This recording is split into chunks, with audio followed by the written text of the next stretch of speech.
आदिशक्ती तुळजाभवानी, उभ्या हिंदुस्थानचा आराध्य दैवत छत्रपती शिवाजी महाराज आणि छत्रपती शिवाजी महाराजांनी या महाराष्ट्राच्या मातीतल्या माणसाला जगावं कसं हे शिकवल्यानंतर याच मातीतल्या माणसाला शेवटच्या श्वासापर्यंत स्वाभिमानानं लढावं कसं हे शिकवणारे छत्रपती संभाजी महाराज यांच्या पवित्र स्मृतींना अभिवादन करतो। आज मानखटाव विधानसभा मतदारसंघातील राष्ट्रवादी काँग्रेस शरदचंद्र पवार पक्षाचे महाविकास आघाडीचे अधिकृत उमेदवार आणि 23 तारखेला मानखटावचे आमदार प्रभाकरजी घारगे साहेब यांच्या प्रचाराच्या सभेसाठी मंचावर उपस्थित असणारे आदरणीय प्रभाकरजी देशमुख साहेब, अभयसिंहजी जगताप, रणजितजी देशमुख, सुरेंद्रजी गुदगे, संदीपजी मांडवे, जिल्ह्याचे अध्यक्ष सुनीलजी माने, सूर्यभानजी जाधव, अनिलजी देसाई, इंदिराताई घारगे, धनाजीराव फडतरे, प्रमिलाताई पाटोळे, पृथ्वीराजजी गोडसे, सदाशिवराव देशमुख, संभाजीराव देशमुख, सलमाताई शेख, सूर्यकांतजी जाधव, शशिकलाताई, सदाशिवराव खाडे, अण्णासाहेब काकडे, बाळासाहेबजी सावंत, रवींद्रजी खाडे, उत्तमराव खाडे, माझा युवा मित्र, खरं तर त्याचं हे गाव आहे पण मुंबईमध्ये हा वाघ असला का तुमच्या गावचा वाघ आहे पण तो मुंबईत असला का लय मोठ्याने गर्जना करत असतो, डरकाळी फोडतो तो नितीन देशमुख। उपस्थित असणारे व्यासपीठावरचे सगळेच मान्यवर, कुणाचं नाव घ्यायचं राहून गेलं असलं तर चूक माझी नाही, चिठ्ठी देणाऱ्याची। पत्रकार बांधव आपण सगळेजण, खर तर बऱ्यापैकी सगळे विषय माझ्या आधीच्या वक्त्यांनी व्यवस्थित मांडणी केलेली आहे, पण आज विलक्षण योगायोग आहे। म्हणजे आज मानखटावमध्ये येत असताना आणि आदरणीय पवार साहेबांच्या एका शब्दावर मी माझ्यासाठी महत्वाचं नाही तर महाराष्ट्राचं हित महत्वाचं आहे, व्यापक हित महत्वाचं आहे म्हणून प्रभाकरजी देशमुख असतील, अनिलजी देसाई असतील, अभयसिंगजी जगताप असतील, या सगळ्यांनी आपल्या गुदगे साहेब असतील, या सगळ्यांनी आपल्या वैयक्तिक महत्वाकांक्षांना खरं तर लगाम घातला। आज विलक्षण योगायोग बघा, सकाळी सुरुवात झाली ती सरसेनापती प्रतापराव गुजरांनी जिथं बलिदान दिलं त्या गडहिंग्लज मधून सकाळची सुरुवात झाली आणि आता सिद्धेश्वर कुरोलीत आलोय, भोसरेच्या जवळ आलोय। म्हणजे जिथं स्वाभिमान काय असतो, निष्ठा काय असते हे ज्या सरसेनापती प्रतापराव गुजरांनी दाखवून दिलं आणि त्याच पद्धतीने पवार साहेबांच्या शब्दावरची निष्ठा काय असते आणि महाराष्ट्राच्या स्वाभिमानासाठी स्वतःच्या वैयक्तिक महत्वाकांक्षेला लगाम घालता येतो हे दाखवून देणारी ही सगळी मंडळी स्टेजवर आहेत, यांना माझा मानाचा मुजरा आहे हे प्रामाणिकपणे सांगतो। खरं तर मानखटाव मध्ये आल्यानंतर बरं वाटतं एका गोष्टीसाठी। कसे लहानपणी जरी शाळेत जरा हुशार पोरगा होतो तरी सुद्धा शाळेत एका वाक्प्रचाराचा अर्थच कळायचा नाही। मैताच्या टाळूवरचं लोणी खाणं म्हणजे लई वेळा कळतच नव्हतं मैताच्या टाळूवरचं लोणी खाणं म्हणजे काय असतं हे अनेक दिवस कळलं नव्हतं। ते मगाशी प्रभाकर देशमुख साहेब बोलत होते तेव्हा कळलं की मैताच्या टाळूवरचं लोणी खाणं काय असतं ते दुर्दैवानं या मानखटावमध्ये कोविडच्या काळात इथं बघायला मिळालं। हे महाराष्ट्राच्या विधानसभेत कळलं।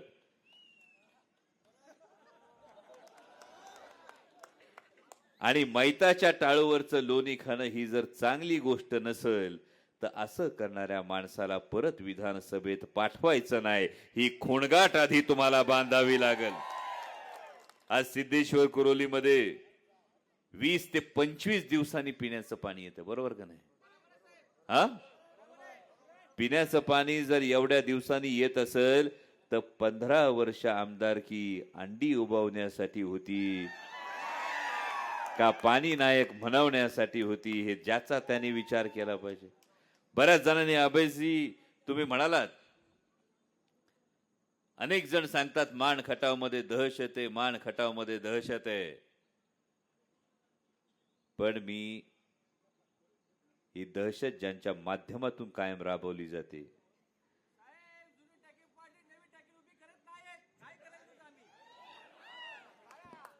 त्या अधिकाऱ्यांना मी प्रामाणिकपणे एवढंच सांगू इच्छितो, घोडा मैदान जवळ आहे, सरकार महाविकास आघाडीचं येणार आहे, उग कार्यकर्त्यांना त्रास देऊ नका ही विनंती आहे. उग कार्यकर्त्यांना त्रास देऊ नका, नाहीतर एकदा टांगा पलटी झाला का घोडे फरार होतात याची सुद्धा तुम्ही जाणीव ठेवा. वैयक्तिक टीका मी शक्यतो कधीच करत नाही, करण्याची आवश्यकता नाही. कारण कोयना प्रकल्पग्रस्तांच्या प्लॉटच्या अलॉटमेंटची काय काय लोकांना लॉटरी लागते आणि त्यामुळे मान खटावमध्ये अशी चर्चा आहे म्हणे, अशी चर्चा आहे की लक्ष्मीपूजन आपण दिवाळीला झालं पण लक्ष्मी दर्शन लय जोरात होणार आहे.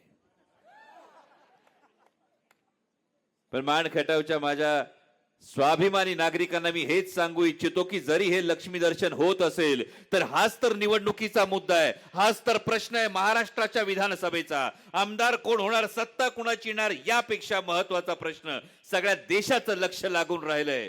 कारण 2-2.5 वर्षांपूर्वी या महाराष्ट्रानं दुर्दैवानं पाहिलं की तोपर्यंत ऐकलं होतं चप्पल विकत घेता येते, शर्ट विकत घेता येतो, आमदार आणि मंत्री सुद्धा विकत घेता येतात. हे जर कोणी दाखवलं असेल, ही कीड जर महाराष्ट्राच्या राजकारणाला कोणी लावली असेल तर ती भारतीय जनता पक्षाने लावली.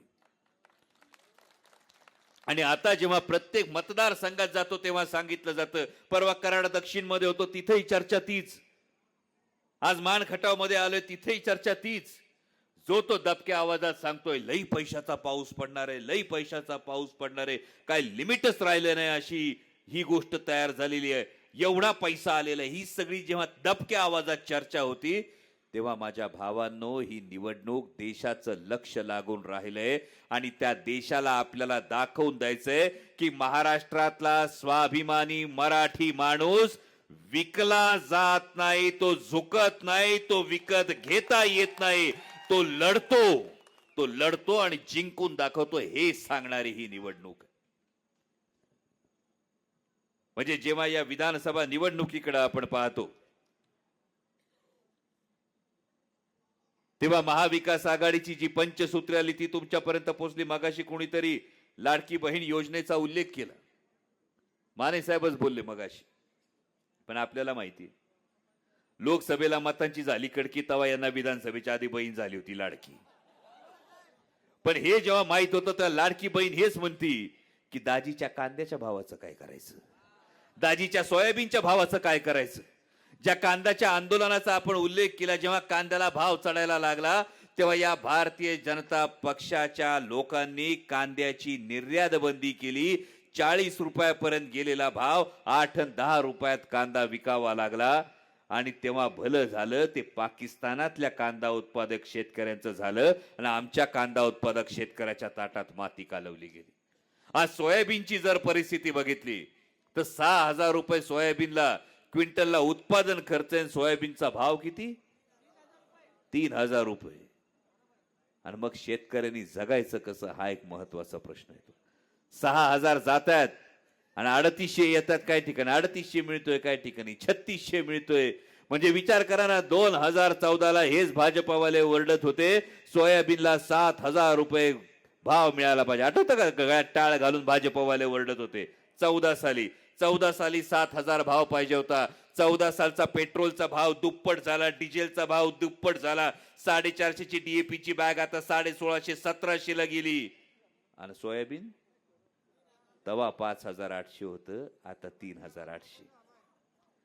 आणि आता 4,000 सोयाबीन आणि बाकी सगळ्याचा खर्च शेतकऱ्यांनी कसा भागवायचा हा महत्वाचा प्रश्न निर्माण होतो. आणि म्हणून इथंच जवळच महात्मा ज्योतिराव फुल्यांचं जन्मगाव आहे तुमच्याकडे कटगुण. ही सगळी परिस्थिती सांगण्याचं कारण आहे महात्मा ज्योतिराव फुल्यांनी जो शेतकऱ्याचा आसूड सांगितला होता, हा शेतकऱ्याचा आसूड आता या महायुतीच्या आणि भाजपच्या पाठीवर वढायची वेळ झाली, एवढी गोष्ट लक्षात ठेवा. कारण ज्या सर्वसामान्य शेतकऱ्याच्या जीवावर राज्य चालतं, ज्या छत्रपती शिवाजी महाराजांनी सांगितलं होतं शेतकऱ्यांच्या भाजीच्या देठाला हात लागू देऊ नका, त्या छत्रपती शिवाजी महाराजांच्या महाराष्ट्रामध्ये दिवसाला 8 शेतकरी आत्महत्या करतात. दिवसाला 8 शेतकरी आत्महत्या करतायत. महिन्याला 200 शेतकऱ्यांच्या दारात सरण रचलं जातंय. 200 शेतकऱ्यांच्या दारात तिरडी येते. 200 शेतकऱ्यांची लेकरं अनाथ होत आहेत. आणि ज्यांनी शेतकऱ्याच्या ताटात माती कालवली, या भारतीय जनता पक्षाचं यात हे सगळं पाप आहे. कापसाला भाव मिळाला, यांनी ऑस्ट्रेलियातून कापूस आयात केला. कांद्याला भाव मिळायला लागला, यांनी निर्यात बंदी केली. टमाट्याला भाव मिळायला लागला, यांनी नेपाळ मधून टोमॅटो आयात केला. सोयाबीनला भाव मिळायला लागला, यांनी सोयाबीन आयात केली. हीच जर परिस्थिती होणार असेल तर मग शेतकऱ्याला ठरवावं लागेल, ज्यांनी आमच्या ताटात माती कालवली त्या भारतीय जनता पक्षाच्या राजकीय महत्वाकांक्षांना आता मातीत गाडण्याची वेळ आली आहे. एवढी गोष्ट आपण लक्षात ठेवा. आणि समोरचे उमेदवार येतील, वेगवेगळ्या गोष्टी सांगतील, आणि मग खरंच प्रश्न पडतो कधी कधी. ज्या महात्मा ज्योतिराव फुलेंनी निर्मिकाची गोष्ट सांगितली, महात्मा ज्योतिराव फुलेंनी सत्यशोधक समाजाची स्थापना केली, त्यांनी निर्मिक सांगितला की परमेश्वरापर्यंत जायला कुणा मध्यस्थाची कधीच गरज लागत नाही. हे महात्मा ज्योतिराव फुलेंनी सांगितलं. कर्मकांडांना ज्यांनी फाटा दिला, आणि तोच भारतीय जनता पक्ष तीच कर्मकांड जेव्हा आमच्या माथी मारायचा प्रयत्न करतो, तेव्हा मान खटावच्या स्वाभिमानी नागरिकांनो, मतदारांनो, याचा जाणीवपूर्वक विचार करा. एवढंच तुम्हाला कळकळीचं सांगणे. या परिसरात आपला धनगर समाज फार मोठ्या प्रमाणावर आहे. भारतीय जनता पक्षाचे अर्धे उपमुख्यमंत्री देवेंद्रजी फडणवीस यांनी काय शब्द दिला होता तुम्हाला आठवतोय? तो शब्द पूर्ण झाला का हे माझ्या धनगर बांधवांनी सांगावं. आणि म्हणून महाविकास आघाडीचा जो महाराष्ट्र नाम आहे त्यातली एक गोष्ट फार महत्वाची आहे. आज महाराष्ट्रामध्ये भारतीय जनता पक्षाने ही गोष्ट अनेक ठिकाणी केली आहे. या समाजाचं त्या समाजाची भांडण लाव, त्या समाजाचं या समाजाशी भांडण लाव, आणि स्वतःची फक्त राजकीय पोळी भाजून घेण्याचं काम भारतीय जनता पक्ष करत असताना महाविकास आघाडीनं महाराष्ट्र नाम्यामध्ये वचन दिलंय की महाविकास आघाडीचं सरकार आल्यानंतर जात निहाय जनगणना होणार.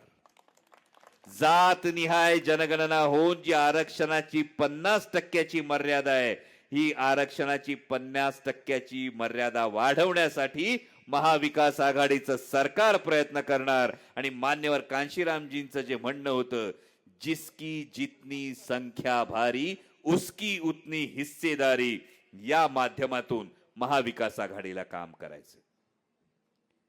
आणि सातारा जिल्ह्यात बोलत असताना फार जबाबदारीने सांगतो, ही सगळी जी मातब्बर मंडळी बसलेली आहेत, या साताऱ्यात एक फार मोठा पराक्रम घडला होता. बलाढ्य वाटणाऱ्या अफजल खानाला छत्रपती शिवाजी महाराजांनी या सातारा जिल्ह्याच्या मातीत गर्दीस मिळवला होता. पण अफजल खानाला जसा गर्दीस मिळवला होता, या जेव्हा पराक्रमाची आपण आठवण करतो तेव्हा त्या मोहिमेची सुद्धा बारकाईने विचार करणं गरजेचं असतं. कारण कान्होजी राजे जेधेंना सांगितलं पंगत जेऊ घाला, मोरोपंत पिंगळ्यांना सांगितलं पायदळाचं नेतृत्व तुम्ही करा, नेतोजी पालकरांना सांगितलं घोडदळाचं नेतृत्व तुम्ही करा, संभाजी कावजींना सांगितलं अंगरक्षण तुम्ही करा, जीवा महालांना सांगितलं अंगरक्षण तुम्ही करा, गोपीनाथ पंत बोकिलांना सांगितलं वकिलीचं काम तुम्ही करा. कळलं? जर यातल्या प्रत्येकाने सांगितलं असतं का मीच अफजल खानाचा फडशा पाडणार, तर जमलं असतं का? पवार साहेबांनी त्याच पद्धतीने प्रत्येकाला वेगवेगळं सांगितलंय, आणि मुख्य फडशा पाडण्याची जबाबदारी प्रभाकरजी घारगे साहेबांवर दिली. तेवढी जबाबदारी पूर्ण करत असताना त्यांना तुम्हाला प्रत्येकाला बळ द्यावं लागेल, एवढीच कळकळीची विनंती करतो. समोर आता उमेदवारांना आधीच पराभव दिसायला लागलाय. असं म्हणतात पराभव आधी रणात नाही, आधी मनात होतो. जेव्हा ही सगळ्यांची एकजूट व्हायला लागली तेव्हा समोरच्यांना पराभव दिसायला लागला. आणि म्हणूनच आज मान खटाव मतदारसंघामध्ये एक गाडी स्वाभिमानी शेतकरी संघटनेच्या कार्यकर्त्यांनी पकडली. ती गाडी सांगत होती ट्रम्पेट म्हणजे तुतारी, ट्रम्पेट म्हणजे तुतारी, ट्रम्पेट म्हणजे तुतारी. म्हणजे एवढी जर भीती वाटली असेल तर आता होऊन जाऊ द्या. तुतारी वाजवणारा माणूस हेच आपलं चिन्ह हे तुमच्या माध्यमातून घरोघरी पोचलं पाहिजे. जाता जाता एवढं सांगतो, शेवटचे 6-7 दिवस राहिलेत.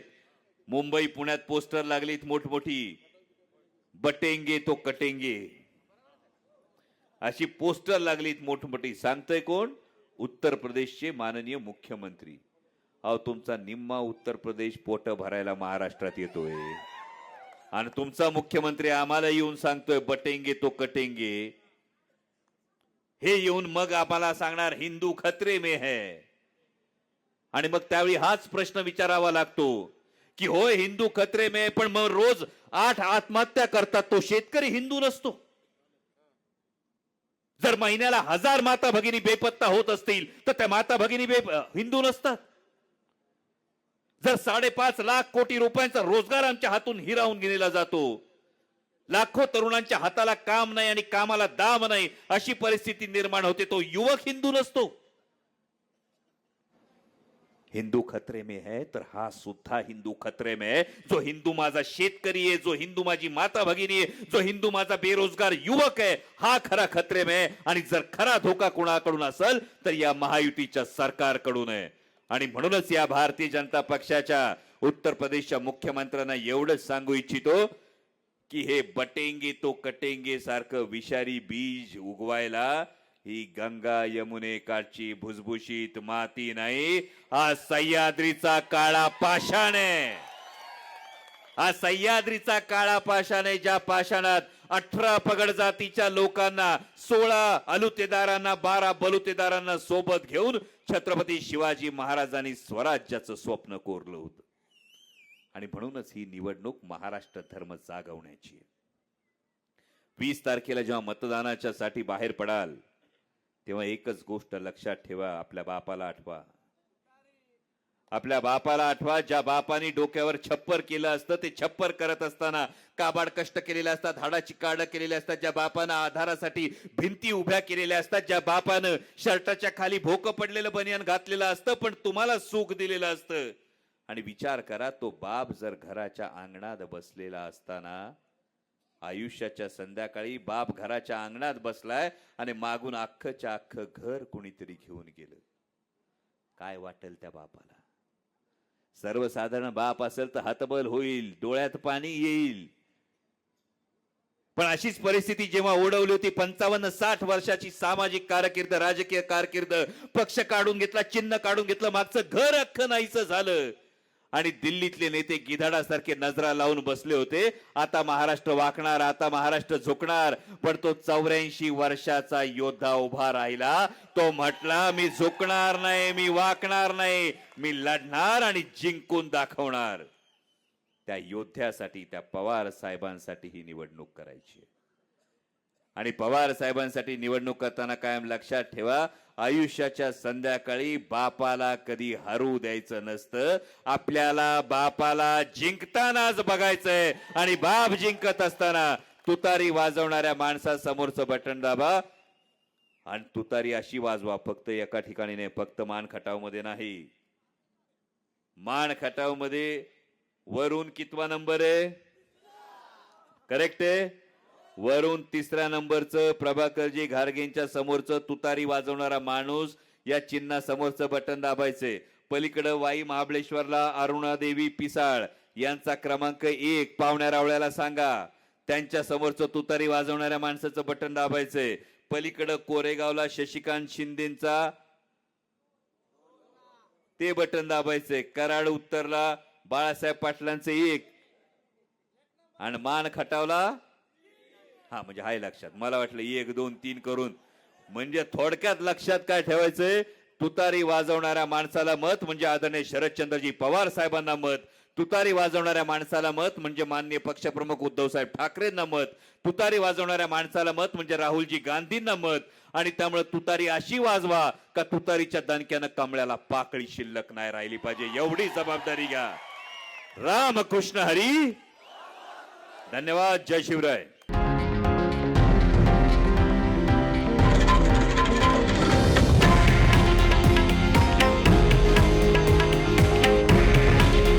हे आहे देशातील नंबर 1 न्यूज नेटवर्क आणि आपण पाहत आहात TV9 मराठी.